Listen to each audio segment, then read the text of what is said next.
figured it out. We figured it out. We figured it out. So this should work now. We figured it out. We figured it out. Hold on. Let me grab him because now it should work. Now it should work. I think it's connecting. There we go. That's up. I had a feeling that maybe that's what you were doing because I know somebody else had done that a couple of times, and I was like, and we didn't know a while back that you could not do that from your computer. I did not know that. Well, this is good to know. I won't forget now. Yeah, that might be why in the past you've had problems. But I don't remember shifting to the phone. I might have been trying to do it from my phone at that time as well, because that's a pretty significant piece of information. I think I would have remembered. Yeah, that's what I'm saying. Because like, if you were having trouble before, that's the only thing I can think of. Because as soon as you went on your phone, it let me grab you. So, wow. Okay. Now, why can't you do this from a computer? That just seems weird. I don't know why they don't allow it. It doesn't make any sense to me either. But I know someone else that we work with all the time. He had the same issue when we were laughing because he was like, "I'm on my computer, so I'll be right back. I have to go to my cell." Wow. That's how we found out that you can't do not do Instagram lives from your computer for some reason. I don't know why. I think it's ridiculous, but Well, thank God one of us has the big brain here, because otherwise we would have been floundering around forever. yeah, no, yeah. And somebody also actually mentioned it too, right when I was going to ask you. So it was like we would have figured it out eventually, but it was just I couldn't figure out why I couldn't grab you. I'm like, he's not private. I'm not private, so I'm not sure why this is not working. Yeah, and on my phone too, it wasn't allowing me to use my camera for Instagram. I was on the settings trying to figure this out. Wow. Okay. Well, we solved it. Here we are. We're late, but we're here. we're late, but we made it and we figured it out. Thank you for joining, and it's nice to meet you somewhat face to face finally. Yeah, nice to meet you. I know we've talked a few times in the past. And I'm glad to have this conversation because I think it's an important conversation. And I know you have a lot of experience with it. So I'm just going to kind of jump right into it. I know that you have had issues with cyberbullying and you've had issues with being labeled and you've apologized and there were things that you had to go through. I don't know if you want to like tell a little bit about that and the story with that to start off. Sure. I mean, there's been about 3 or 4 successive waves, and each one was over something slightly different. So, but I can talk about any one of them. You mentioned about being labeled and having to apologize. Let's deal with that one first. So, somebody picked a fight with me. I want to say 3 or 4 years ago, close to that. And I like slap fighting on social media. I thought, we were digging at each other in fun, playing sarcasm, playing a war of words, so to speak. It was a low brow version of what apparently who was it? 2 great poets like Shakespeare and I want to say Ben Jonson did when they were in the pubs together. They played war of words and insults, and I thought that's what was happening between me and this person in good fun, someone who didn't agree with my politics. And at one point in about a 2-hour conversation, I used the R word to describe their idea. Okay. Now, of course, I grew up in the 60s and 70s, so for me, this was something that hadn't evolved into the slur that it is today. It was just simply things that we said to each other back and forth in jest, and I had no idea the gravity of it. Well, this person that I was arguing with did have an idea of it. Now, they didn't get upset. They said, "Thank you very much. You committed an ableist slur. You walked right into the trap, and bingo, that was it." Then I realized, oh crap, this person is really trying to hurt me. Right. And then of course that was pushed out onto the internet as a word that I always used and a word that I used constantly with fans to put them down. Well, of course, realizing that I had spoken a slur, I apologized multiple times on video, on public podcasts, and in writing to people.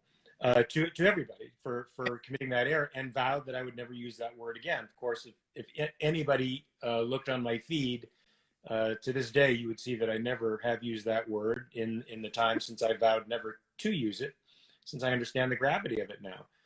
Nonetheless, people always bring that up as a way of attacking me, and then they produce the single conversation that it happened in as a means of proving that that's the way I talk to fans all the time. Right. Now, granted, there was a time when I felt one, you should deal with people who are aggressive and bullies with snark and sarcasm and just sort of fuck with them, and you should answer them too, because they're not kind people and not good, and you shouldn't give them the chance to just walk all over you. But I've discovered that none of those ways are necessarily the most productive ways to deal with the relational violence that happens on social media. Right. Yeah, I remember we had discussed this, and I remember a little bit about it. And, you know, this is the way I look at it, and I think that public figures, because I came from a generation, I'm 41 years old, I came from a generation where that word was used nonchalantly as well. And, you know, it didn't have the gravity it had, just something that people joked or played, or however it was used. It wasn't taken like that. It was just, people need to understand people come from different generational backgrounds, and they're not necessarily being insensitive to purpose, or they don't know how like you mentioned, that this conversation you thought was playing, and then this is what happens. People bait people, and then they play victim, and I've often seen that a lot, and I've seen it deal, and I've had it. People try to do that to me. You know, I see all the cyberbullying that goes on. I've been involved in it. You know, had people and that I work with be involved, and I think it's a serious thing, because the and the anger that comes out, and then there's a lot of, you know, like I said, victim blaming, and then labeling people like, oh, they're a bully, or they're this, or they're phobic, or that phobic, and it's like you don't know these people to really call them those things, number one, and off of one instant thing of a person being human, and they might have made a mistake, and then a no apology is usually good enough. I know that's where people apologize. It's never good enough, because it's not the way they want the apology to be. And that's a problem, because if we don't allow people to grow and make mistakes, and, you know, it happens, we're human, or when people are getting very cyberbullied, it's one thing I always tell people, they don't understand that we all have a pressure point to where we eventually just snap or break, and not everybody is just sit there and take it and block and ignore. Some people are going to respond. You choose to be vocal and defend and want to say things, you know, and we always say, yeah, it's never good to go down to the level of a bully. And that's true. But I believe that people, when they know someone is a certain way, they bait them a certain way on purpose, because then they can turn around and say those things about people. And that's just somebody that doesn't like you, that's going to want to say anything about you no matter what you do. Well, I find this, oddly enough, a throwback to traditional religion, like Calvinistic religion, where the Calvinists believed in predestination. No matter what you did, you were a sinner, and you had no control over whether you were going to hell or not. What a horrible way to live. As far as I'm concerned, to err is human, to forgive is divine. Thank you, Shakespeare, for that. Look, it's one thing to be a malicious asshole. It's another thing to make a freaking mistake. And when you make a mistake, you acknowledge it and you move on. You don't punish someone forever for a mistake. Right. You can certainly hold them to task for being a vicious prick. But if they've simply made an error, that's not being a vicious prick. Now, I think some of these people are animated by something really deeply disturbing, to be honest with you. I mean, I've noticed that many of them get the same joy out of destroying someone or causing angst to them that you or I might get out of, I don't know, making a painting that looks beautiful, or creating a piece of music, or writing a script, or acting a part successfully, or I don't know, creating a charity that really helps people. We feel good about creation and asserting values in the world, and they feel good about taking things down, right, and destroying them and stepping on them, and I think that's horrible. Hold on, I gotta help my dog down here. She's got arthritis in her elbow, and she wants to jump off of everything, even though she's a dachshund and can't do it. Yeah. So so anyway, I think we're dealing with a mass pathology here, to be honest with you. You know, you brought up a great point, and it's true. It's like the more when I've seen it, and I've seen it as of recent, it's like the people are like they're getting fed off of it. It's like they're in it again. I understand how you enjoy hating on somebody and being that nasty and brutal, but you know, it's like they always try to see who's the villain of the story, and it's like at the end of the day, it's the cyberbullies that are the villain of the story, in my opinion, because like when things break down, yeah, okay, somebody might have not been the best in response when they were defending themselves about bullies. It happens. I'm not excusing it, but it happens. We're human. We make mistakes. And people have to understand that. And I don't think people are looking at whole stories. They're just looking at, well, somebody, and this is what happened. And it's like, yeah, but if you don't know the history, you don't know how things started from the beginning and what that person was thinking in their mind, or how you perceive the conversation as playing or bantering, and it wasn't, and they were trying to trap you, and these other things that happen, like everybody doesn't know these things, and everyone's like, I'm gonna tell my friend, and then I'm gonna tell my other friend, a gang of cyberbullies, and we're just gonna all attack, like get off on it, and just keep being, and the hate grows and grows and grows, and I've seen it just like destroy people to where they went off Twitter. I've seen it happen to several people from many different shows. I've seen Sophia talk out about, you know, stan culture and speak. I've seen Katy Perry speak about it.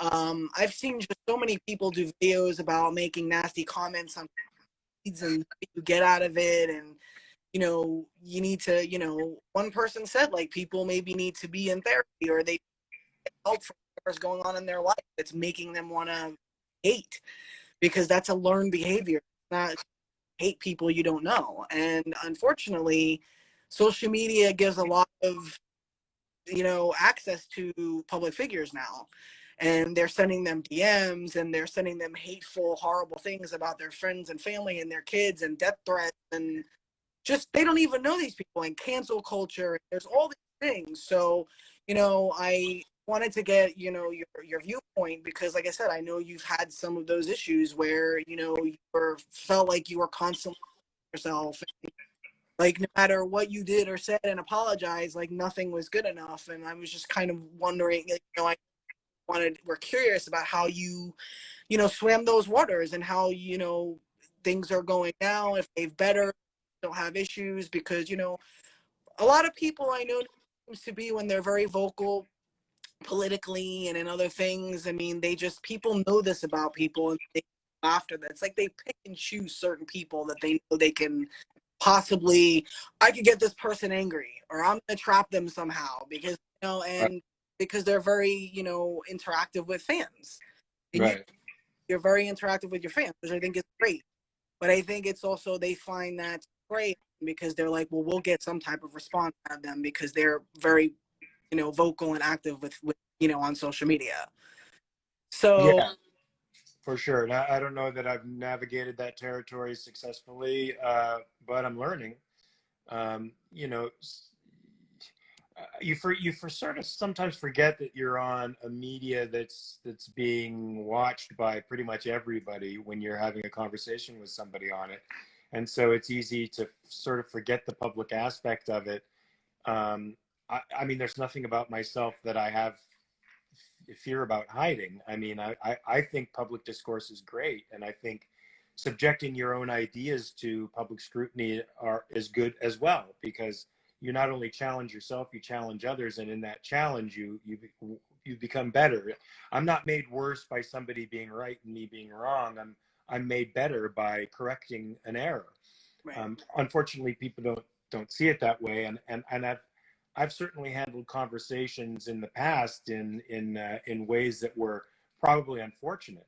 I did it from the perspective of I did it from the perspective of somebody who was seeing a certain type of culture become dominant on social media, and it was a very assertive and verbally violent culture. It was mean and low, and it's one thing to be mean and low. It's one thing to attack people and personally attack them, call them names, all that, big deal. But there's something else that's going on. I mean, that gives someone a degree of power, but then when that has exhausted itself, the need for power becomes greater, and so they have to keep upping the ante. And so rather than just insulting you and putting you down, if you fight back, then they start spreading narratives about your reputation. And if that's not enough to fill up that power vacuum inside of them, well, then they'll link social media influencers, employers, and other actors who to arguments to try to grow their power. And I guess the rush they get out of putting you in this place and making you feel terrible. And then they might start petitions or other phony narratives to further bring you down.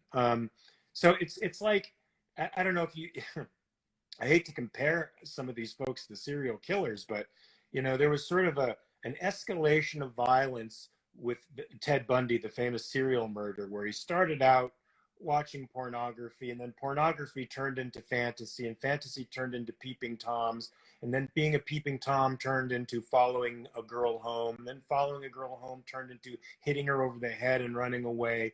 And each time the fantasy level and emotional need to fill that fantasy became higher and higher and higher, until he escalated to the point where he was a vicious, disgusting murderer.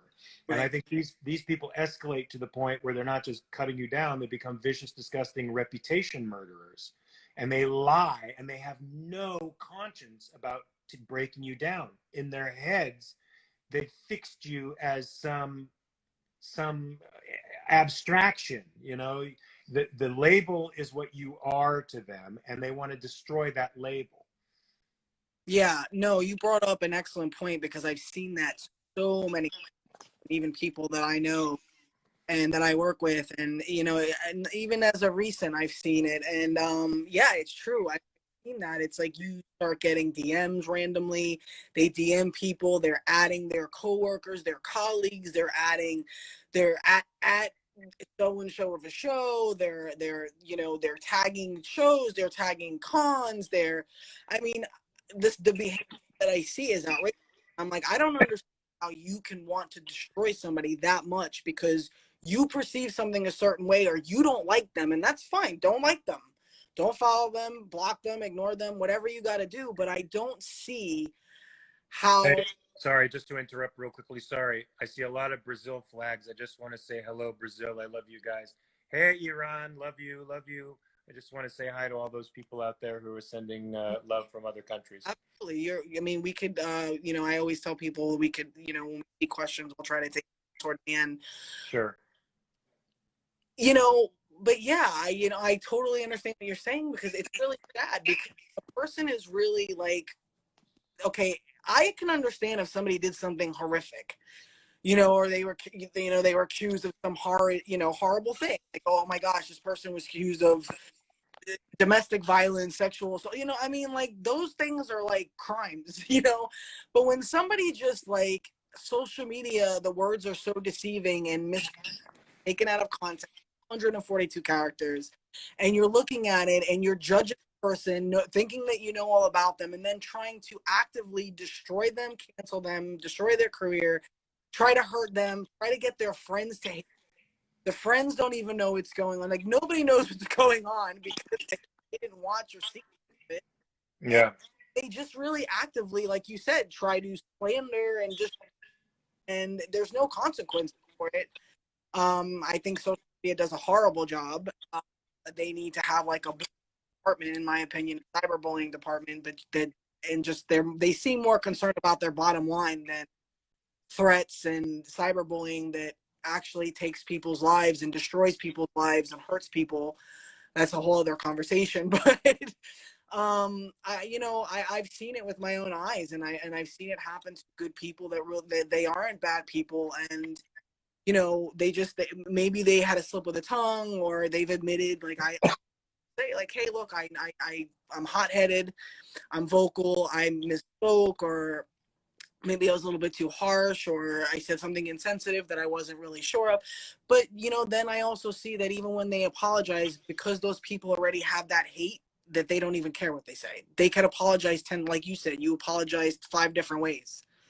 And they just have that narrative of you, and it's like nothing is going to change it, because it's really not based in probably even what anything that you might have accidentally done or did. It's more based in just hating you, and maybe always have, or hating a character on a show, and they can't distinguish between that character and the person.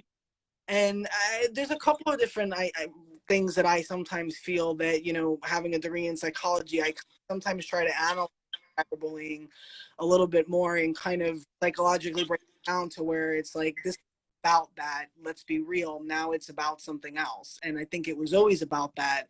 Like, whether it's ships or characters or romance or whatever it is, or not being able to break down, the actor doing a job from their character, or not happy with the storyline. Believe it or not, these are things that happen of why people truly hate people. Sadly. I just think there's sometimes other background things that, because otherwise, if somebody apologizes and that's all you're asking for, then why wouldn't that be enough? Yeah, you're right. It's not about the person that they're bullying. It's definitely about a monster within them that they're not taming. They're actually giving expression to it in a way that they think is socially acceptable. And yeah, there's I mean, it's a game now, I think, amongst some folks in the quote unquote fandom. I don't want to say they're fans, but they actually they actually think being blocked by a celebrity is a merit badge, and they do their best to try to draw you out, get you to block them, and that gets them follows. Some of them have actually said that they get famous when you acknowledge one of their tweets and have a discussion with them that isn't positive, because they're trying to draw you into a negative fight. And they're convinced that this fame in and of itself is good, and the way they've achieved it is good, and that the block that you gave them was a sign of virtue. So it's a very twisted way to look at not only fame, but popularity and use of social media and messaging. It's not it's not normal. No, That's for sure. it's very unhealthy. And I see a lot of people saying they like can't say anything nowadays because people jump at you, and then like if somebody's a fan of yours, they get bullied by those said bullies bullying you. And I've seen that escalate to other fans. Some people are saying, oh, it's a lot of trolls. It's a lot of people, just like you said, looking for trouble and wearing a badge of honor. I've seen like, hooray, I've gotten blocked by. I'm like, and that, like, they're not thinking about the future, because it seems somewhat sometimes certain age areas and generational issues. I don't want to lump the whole thing together, because I don't like to do that. But I've noticed a pattern on and off. Let's just say that, and it's a very disturbing pattern, because your future is gonna obviously be impacted. Like, if people look at schools look at social media, jobs look at social media, do you really want to put that out into the world and have that there and know that you did that, and then as you get older, like, have all that nonsense on media? I don't understand how people, like, I don't know, I didn't grow up. I don't think they're thinking past the moment. I don't I that's part of the problem, is that nobody on that side of the fence, the bullying side, the abuser victimizer side of the fence, is thinking beyond their own immediate gratification. If they were to think beyond their own immediate gratification, they would see what long-term harm they're doing, not only to their own reputations and their own souls, Right. but other people. But I mean, they see the harm in other people as a form of power and dominance, and that makes them feel a rush.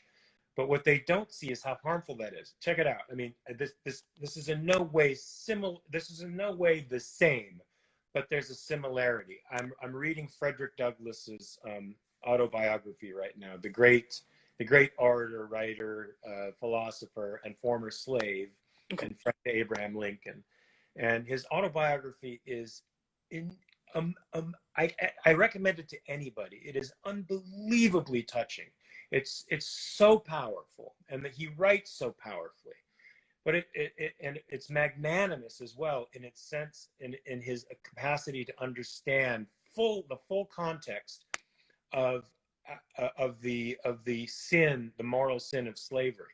And he saw how it degraded decent people, not just the slave, not just that it degraded their condition, which it, of course, that's self-evident, but the fact that it degraded the people who engaged in the abuse. The abuser and the victimizer became small and shrunken and petty and evil and rageful, and probably even aware of how evil they were. And that unconscious awareness tormented them. Many of them drank and committed suicide. They became very unhappy, perpetually unhappy.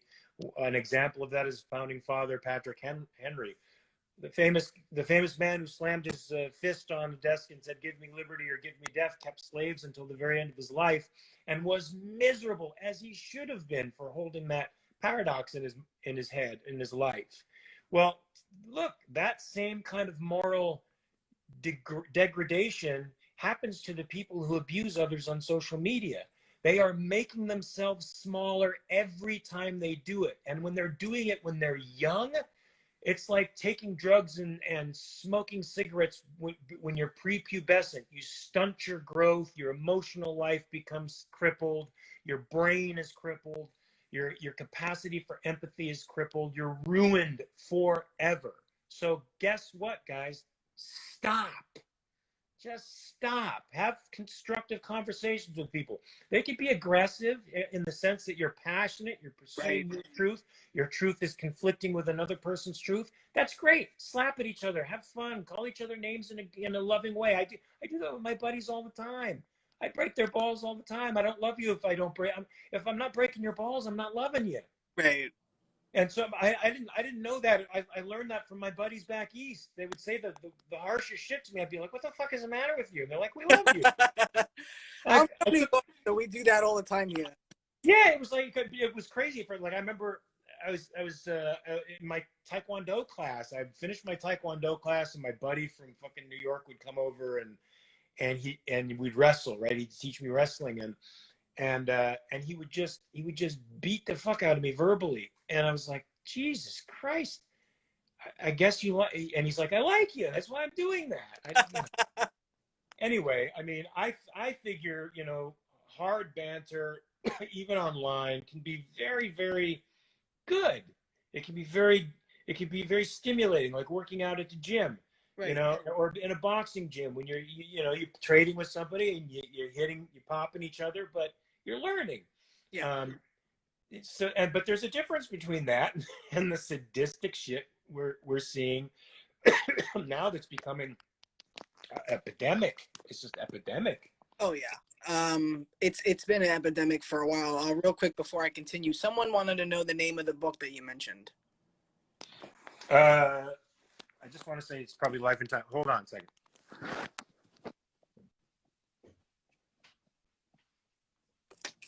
Yeah, I was right. Life and Times.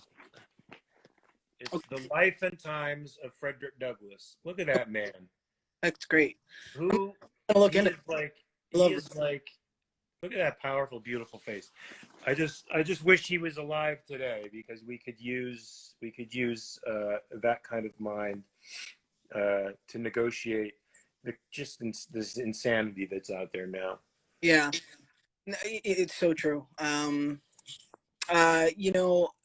can only learn from them now, and hopefully, that's people hopefully people buy the book and read it. And reading, I always recommend books because I feel like it's reading and continuing educating yourself and doing research, and really just never stopping looking for those rabbit holes, looking at history and all that stuff can make the world a better place and more understanding to people. I think a lot of people are very lost in it, and that's one of the problems, especially this year. But No, I mean, you brought up a lot of good, important things, and it's true. I mean, you're hurting your soul, you're hurting your heart, you're hurting any relationship you have. Because honestly, if you're that angry, you really need to work on that. Because nobody should walk around that angry. That's not for you.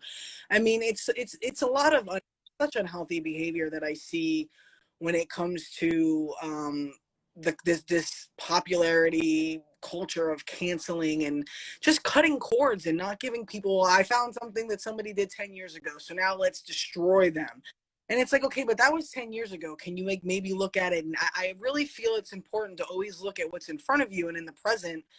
Look at those people now, see if there was an apology somewhere, ask them, like you said, have conversations. There's nothing wrong with debating, constructive criticism, the banter back. If I play full band, like I said, New York Italian, playful banter, we do it all the time, and people get harsh, and we get harsh, and people, but everybody knows it's a, like you said, it's a love thing, it's a playful thing, and that's how people are rough here. They're not harsh or mean. It's just how it's just like a culture, it's a personality, it's just how we roll here. It's okay to play hard. It's It okay is. to play hard. It's all an innocent fun, and I think that's what people don't understand. Like, somebody will see you, and I notice this is a very common trend too. Someone will see you interacting with somebody, and I've seen this recently. And the actor was interacting with somebody, had nothing, having their own little fun, joking around, and then the cyber bullies come and insert themselves into that conversation, start to fight, and then play victim and say that person said horrible things when they defended themselves. And it's like, okay, but you came into a conversation that you weren't even in, you don't even follow the person, came in saying hateful, horrible stuff and bullied them, and it's been going on for years. And Yeah. defending or not, when somebody said something insensitive or whatever, is not the point. It's more of, at the end of the day, you all are the ones that look bad, because it's all of you just with this hate and anger. And when people look at the big picture, they're going to see that. They're not going to see that this person was being human and being bullied, okay, and they got a little hot-headed. I mean, it happens to all of us. I don't know any person that, besides blocking and ignoring, besides doing that, I don't know any person that hasn't snapped at cyber bullies that have been dealing with them for a very long time at some point. It happens. And Yeah. we're not saying, yay, snap at them and be horrible. That's not what we're saying. We're saying that bullies are not used to clapbacks or people defending themselves. And I think it's good to do it in a healthy way. But there's sometimes where people get to that point of the pressure where it's like I'm done, especially when you bring in their family or their friends or their kids. I mean, we all are protective of people that we know in our lives, and anybody's going to defend. So it's a very sad thing, and it's been going on for such a long time, and it really, it's just, I mean, there's no I also think it's perpetuated by a couple of cultural phenomena. I mean, it's definitely perpetuated by the ideas that are dominant now, but also by a type by the notion of fragility.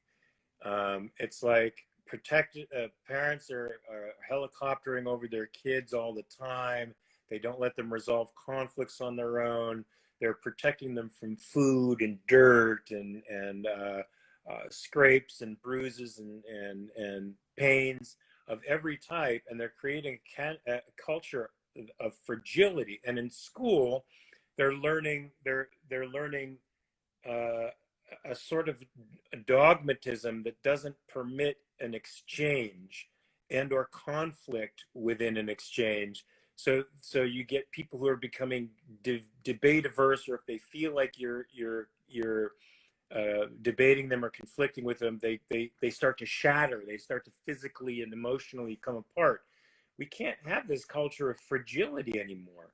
We have to start cultivating anti-fragility. The fact of the matter is, human beings are very durable.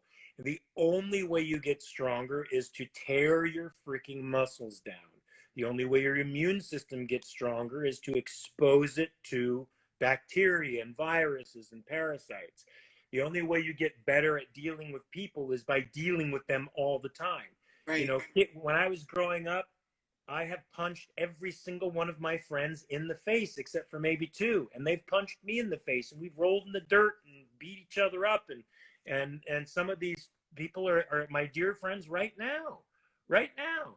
We learned the wrong way to deal with conflict and the right way to deal with conflict on our own. We didn't need parents there negotiating for us, or being afraid that, you know, a kid punching us in the face was going to cause eternal emotional scarring for the rest of our lives. Now, I'm not being a douchebag boomer by saying that. I'm not even a boomer, but I'm not saying, ooh, in my day I would walk to school in 7 miles barefoot in the snow. No, and I'm not. That's not me. But you know, you need to let kids grow the fuck up and take the punches and learn how to deal with it. Because I just see multi generations of people, they hop onto these threads because they can't deal with shit. And then when somebody fights back, it's like they can't deal with that. It's like we're creating a generation of hyper fragile, hyper neurotic, very sociopathic, in the sense that they attack, they're aggressive, but they're not aggressive.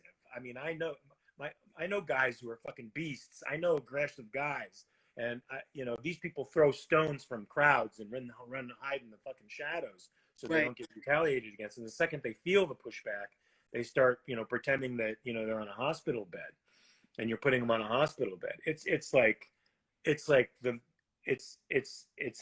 the worst kind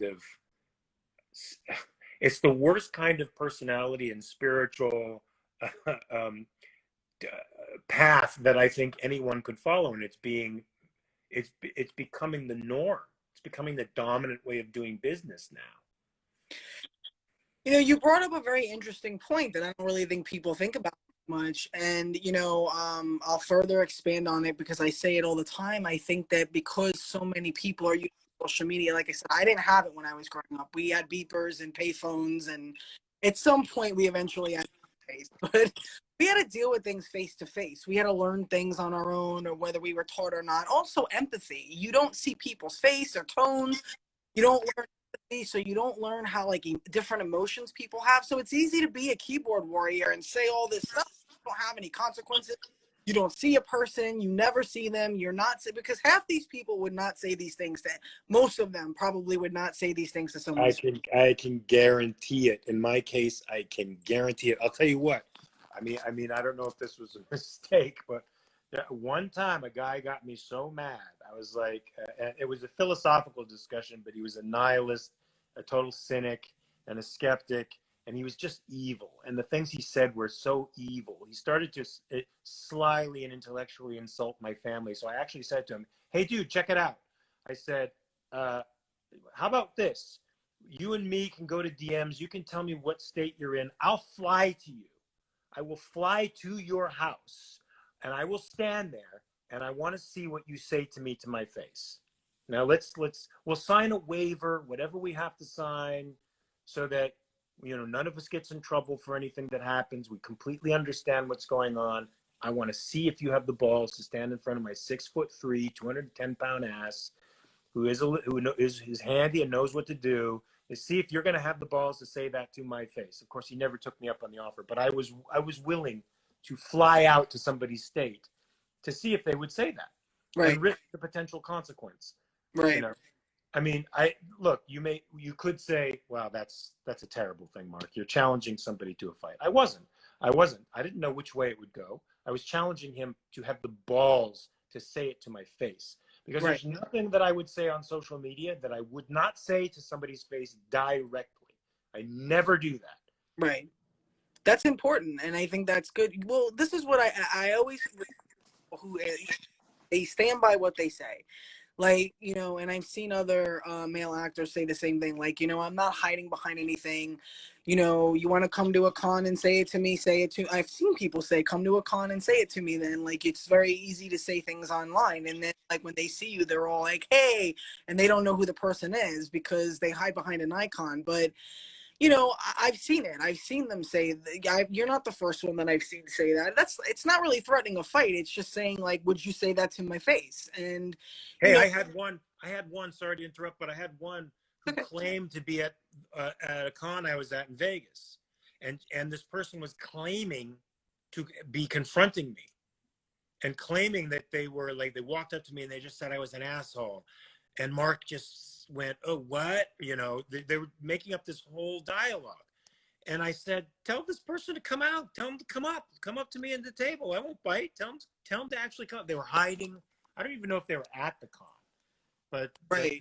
they never approached me. They never said or did any of the things that they were claiming they did. And they were getting all kinds of high fives online. People going, you go, you're awesome. No, Yeah. it didn't happen. None of it. Yeah, well, that's the problem. It's like they could tell any story and people believe it because they don't care to really ask the person or research or look into anything. So anybody can go on there and virtually just, and that's another issue, and that's another problem because you're hurting people by doing that, saying, oh, I went and I said something and then they just were like whatever, and you're making up entire scenarios and stories, lying. And I mean, that's hard behavior. I mean, I don't even, that's you have to really have a very unhealthy mindset of people's emotions and feelings and people as a human being to do those type of things. And this is why I'm saying, you know, nobody's learning empathy. Kids are not, because everybody's like got their faces in their phones, certain generations and, certain age groups, like they don't have to, everything is email, text, people don't even pick up phones anymore to hear tones of voices, people's voices. And like I said, it's easy to just throw things around on the internet and never have to face those consequences or face those people. And that's why it's easy to be a keyboard warrior, because first of all, people can find out who people are. They think they're anonymous, but if somebody really wants to find out who you are, they can. But social media doesn't do anything to really stop the behavior or really, intervene or anything like that. And that's a big problem too. But I've always said this, and I want to know your thoughts on it. I always say, and this is how I feel, and I stand behind this statement, because there's a lot of people that think that young people should not be on social media if you're not like 18 or up. They feel like 17, like 16, and all those ages. You have some of those people that go on disrespect, hate, bully, and then try to, nobody knows how old they are, and then they get clapped back at, or somebody defends themselves because of their horrible behavior. Then they try to play the kid card. And I've said this many of times, even professionals I've spoken with, you can't play the kid card. When you come on disrespecting, you're going to come onto social media to be an adult. And then when somebody claps back at you to like say something back to you, you want to play, I'm only a kid. I can't believe you yelled at a kid. That's what they do. Yes. That was the whole last wave that attacked me, were kids. So I definitely think there's something up if their parents aren't taking responsibility for what their kids are doing online, because it's not a matter of them just getting on and bullying people. They're linking social media influencers in on these false narratives, and then when the fans of the person they're attacking jump on them, they claim to be victims, or now they're depressed, and now they're going to commit suicide, or they lock themselves behind a private account so none of this stuff can be seen. But they're just deliberately trying to hurt people. It's like Lord of the Flies on social media. And I do think there is a great deal of relevance to the idea of separating platforms in a way, or at least if kids have access to these mediums, that their identity is linked to something solid, so that they can't flip around on sock accounts and pretend like there's 100 of them when there's 3, and they're just who they are, and their parents will be financially accountable for the things that they do. And if they inflict objective damages on a person's life or career, their parents are going to pay the bill until their parents learn to control people. Yeah, I mean, there needs to be, like I said, there needs to be changes, because it's like this whole, oh, well, it's freedom of speech. I said it's not freedom of speech. Harassing, stalking, right, hate, racism, all this stuff is not freedom of speech. I'm like, this is bullying, cyberbullying, harassment, stalking. Well, there's laws against harassment and stalking if you can prove it. It's very hard to prove. Look, I know some of, we're very well protected at BKO by a New York City attorney, Gerard Marone, but he was on the live once and he was saying, it's very hard to sometimes prove online, because like there's all this he said that even if you have screenshot, they said, always have stuff, keep screenshots, but he said it because it's easier and it helps. But it's not as easy as people think to prove like defamation and slander and bullying to where you want to take legal consequences on. And I know cops that have said the same thing. They said you have to really have like evidence of threats and stuff like that, because You have otherwise to prove intent for sure.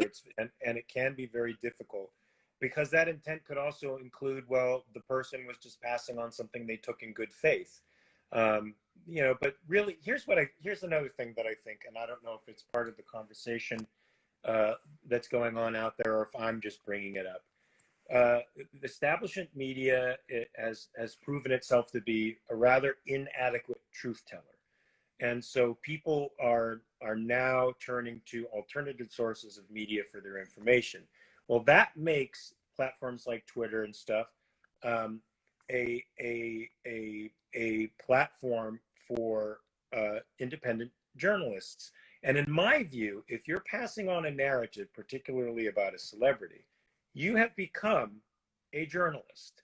You are in essence spreading information and saying, this is so, it's news, here it is, check it out. Now, in my view, a person who does that, especially with an eye towards destroying the career of somebody, should be subjected to journalistic standards. Did that person do their due diligence? Probably not. If it's a false narrative, they certainly didn't. It just supported their prejudices, so they passed it on. And that person now needs to be held accountable. So I can sue you for libel now because of what you did. You contributed to a false narrative, just like the Inquirer would do, or the Globe, or I forget the names of the various rags out there that would print gossip about people. But essentially now you're becoming a content provider. You are becoming a journalist, and you need to be held accountable for being a journalist. And you're right. It's very difficult I went to a defamation lawyer over one of these waves. Mm-hmm. And look, if I file a defamation lawsuit against somebody, there's a instant slap lawsuit that's filed against me.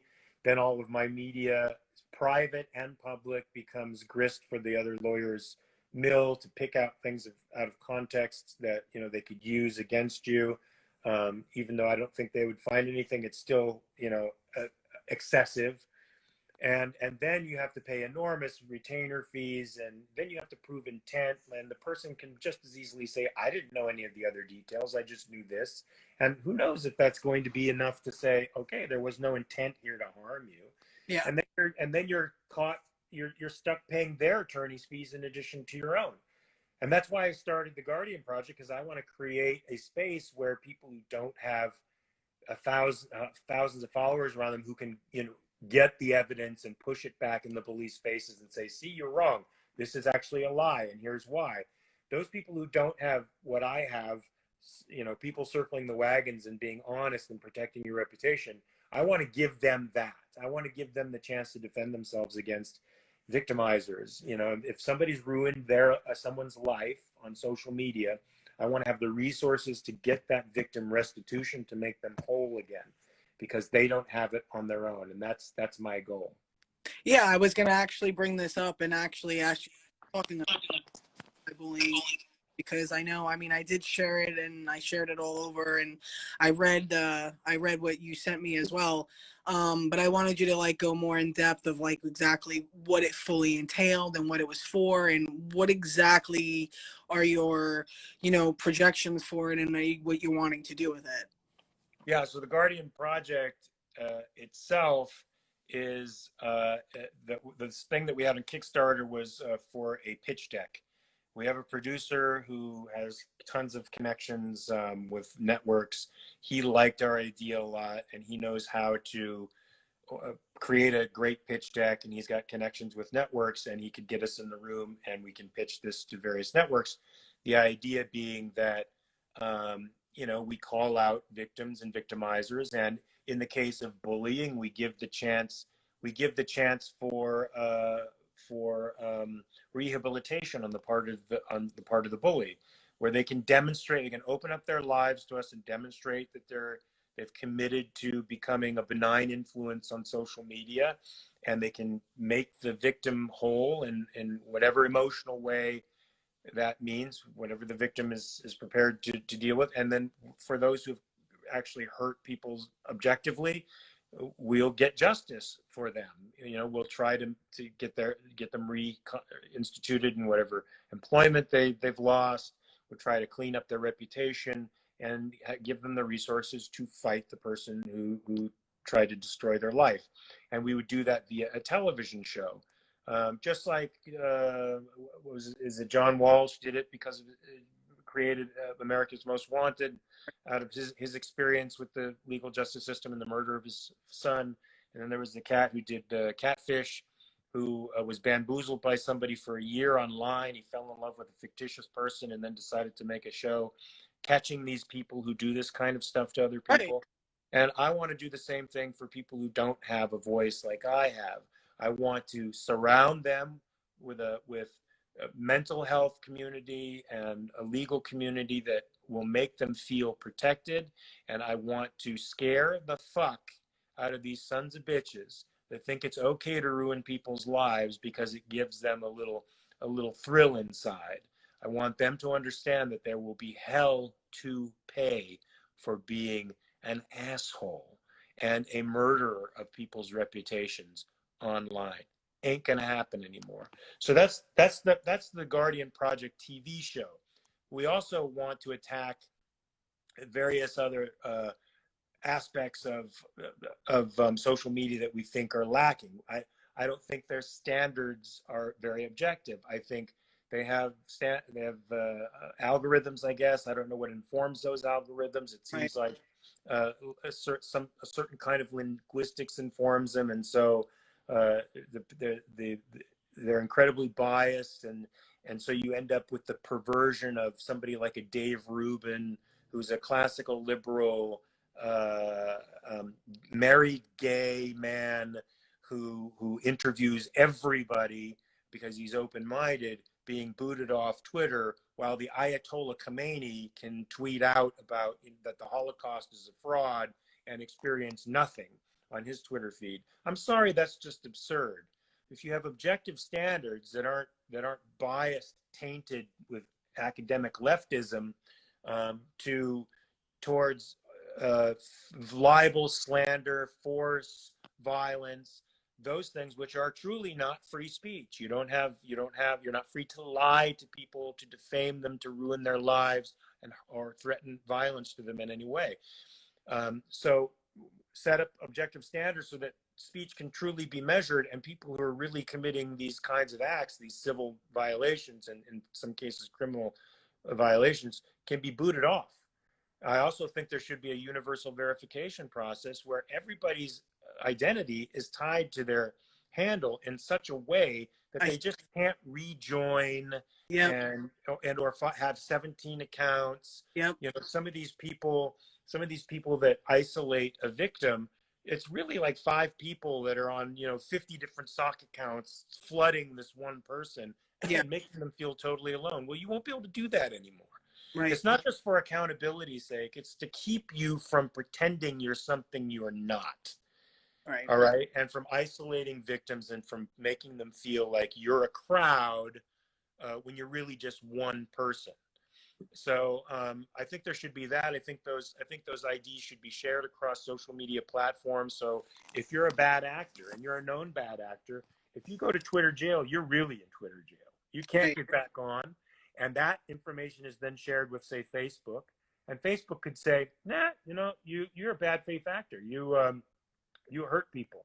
You're on suspension, and you'll come back and you'll get a chance. And there could be, a whole set of rules that are known to everybody that are objective, that say you have this many chances once you've done something like this, depending on the degree of your violation. And after that, you're out. You're banned. You're done. You're off social media. Well, good. I think that's a healthy way to run things. And I also think at the state level, we have to deal somehow with treating people as forms of media, right? And treating them as journalists, because if they're passing on false information, that's a type of news. And if they're doing it about celebrities in particular, that's something that is libelous. It's something that should a celebrity should be able to sue someone for, because it's taking bread and onions out of their mouth, and it's doing it by deceit. So just getting the laws changed so that it's easier for people, so you don't have to have deep pockets to bring these kinds of lawsuits against people, and it's easier for you to prosecute a case if you have a valid one. It's not an impossibility. So that's about 3 or 4 tiers, 3 or 4 levels of what this project is standing for, and how we're trying to make adjustments in the social media world. I think it's great that somebody's finally trying to stand up and make some change. I think that we need to. I myself have been, looking at things like that when I just experienced some of the things that I did and saw some of what I saw. I was like, this is just now just, and I've heard so many people make speeches, and you see just all over people's accounts, just the hate and the bullying. And I've said this so many times. Make people verify when they come on and they make an account. Start banning IPs. Nobody's going to go out and buy a new computer to make a fake account. So ban IPs after you get a couple of chances, then ban the IP. Stop letting them, getting suspended doesn't, they have 10 accounts that they can go on to. I was like, so, there's very, very simple things, in my opinion, that they can do to make the cyberbullying, so it's not, there's no consequence doing it. Maybe it'll lessen it because there's now punishment. And then, I believe people could be rehabilitated. So we're not saying don't try to work with bullies, but we also say you also need a consequence to understand what you did. Like you said, I think that certain generations that grew up around with social media are not being taught conflict and how to have conversations, how to properly constructive criticism, and they're just angry and they're hating, just like no empathy. So then it's easier to be angry. So you brought up a very interesting point there, and a lot of things that I've said and they need to do on social media. And I think it's great that it goes across platforms, because it should be that person is known and for cyberbullying and hate speech or whatever they're doing, and everybody working together collectively, which is what really needs to happen. And that way everybody's on the same page and saying, okay, no, well, you've been banned from this or you've been suspended, so you can't come here either. And that way they don't find all these other outlets to keep doing it. And maybe when we start having, you basically are saying you want to start holding people accountable. Yeah. People should be held accountable for their behavior when it's bullying and just the cyberbullying gets bad. I've seen people lives ruined, depression, anxiety attacks, panic attacks. They feel alone. Suicide rates are going up because of it. It's a massive epidemic that's out of control, especially everybody's mob. Can't even think for yourself or say anything because God forbid you're going against someone and then you're attacked by a ton of great white sharks just coming after you. And see, that's the kind of atmosphere that I'm really fighting against, because you can't have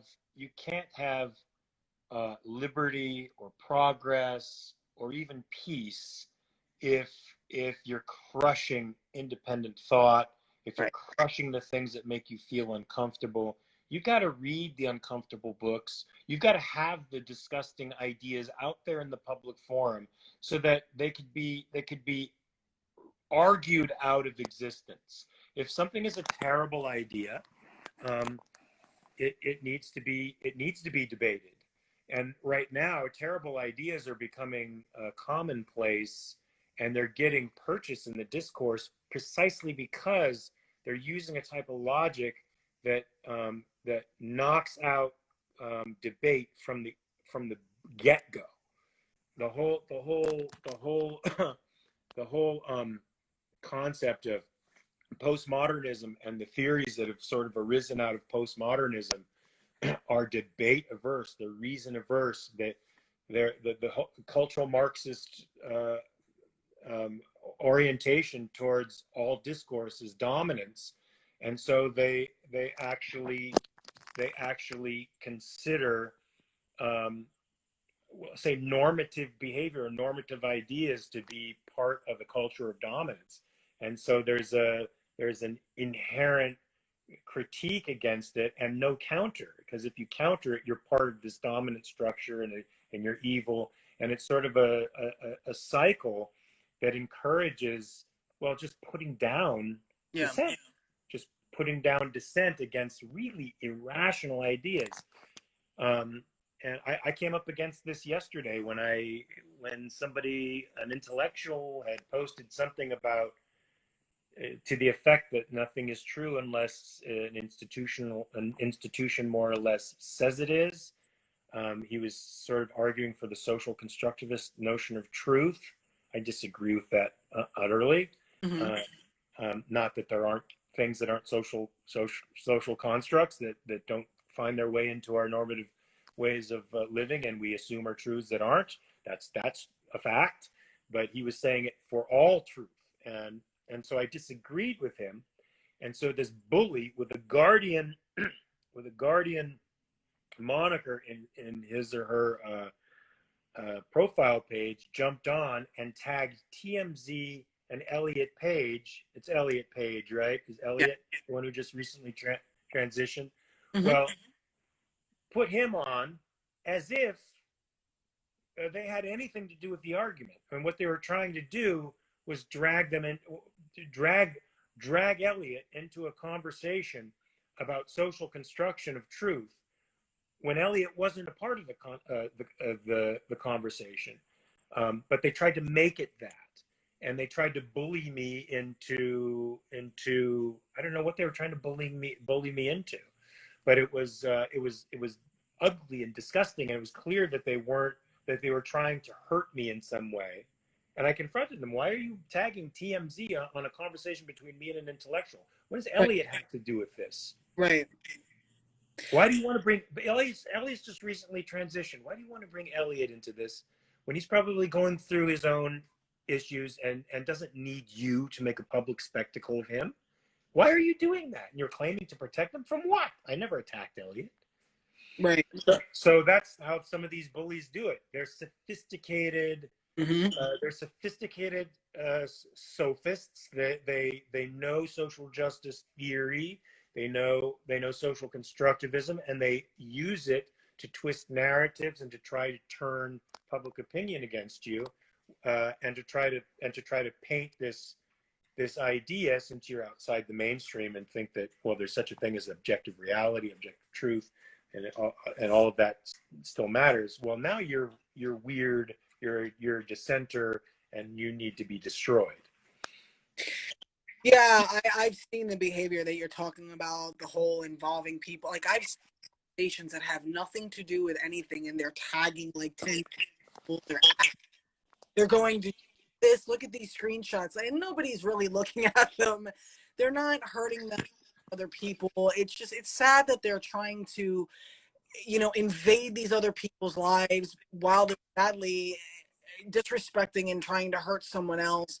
And then people are just jumping on bandwagons, really not knowing the truth of what's going on, or they jump into a conversation, they see a friend's involved or somebody they know is involved, and then it turns into this cyberbullying game. And like I said, it's just like a school of white sharks, and sometimes it is just one or two people with like 20 different accounts just going at people, making them feel horrible in that moment and depressed. And the behavior is so, like, the stuff that we're talking about is true. It's like when you talk about it out loud and you see the extensive damage and the lengths that people will go to hurt and destroy somebody, like, it really does sit there and make you go like, wow, this has become so chaotic and out of control. The hurt and the hate and the anger that people have without even knowing somebody, and just off of social media. And it's something needs to be done.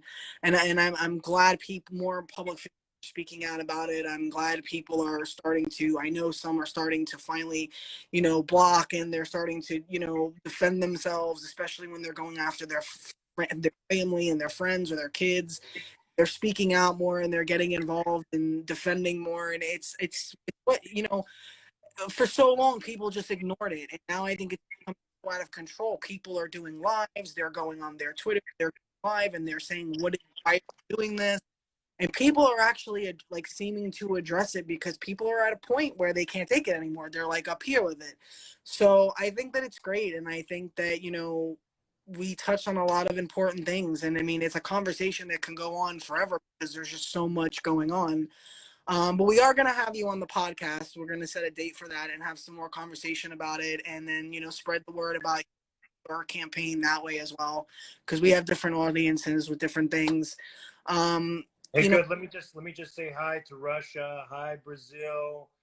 Hi, Iran. I think I saw Turkey in there too. yeah, I love you guys. You guys are awesome. I'm so happy you are coming into our conversation. Brazil, I love you. I love you. I love you. I see a lot of Brazil flags. yes. I just want you to know I love you guys. Russia too. I see a lot of stuff from Russia. Hello, Serbia. Great to see you guys. Sorry. I just want to say hi to everybody because there's Minnesota. Love you, Minnesota. Yeah, All right. but I really appreciate you taking time out of your schedule to have this conversation. It's important to have, you know, keep going. I think that, you know, holding people accountable is important. If we could, you know, in any way or reach out to me or anything, you know, always feel free. Um, you know, I look forward to talking to you more, and thank you again. I appreciate it. You brought up so many great topics and a lot of important things, and I know you've been through the ringer, you know, a few times, and you know, and I know that you take it seriously, and it's something that you're very passionate about, understanding people and really holding people accountable, and that's I think that that's a great quality and characteristic that we need in people like that on social media that are really passionate about, you know, getting control over this, and, you know, the work that, you know, that's why we are so passionate about what we do here. So you know, I commend you on that. I think it's great. Thank you so much. And I also just want to give a shout out to a fan from Mars. I'm glad this podcast is being broadcast all the way to Mars. How are you doing that? That's great. It's fantastic. Yeah, yeah.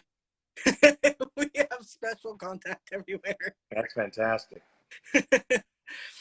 All right, Mark, I will All talk to right. you soon. Thank you so much again, and have a great rest of your night and weekend. Okay, you too. Talk to you later. Bye. All right, bye-bye.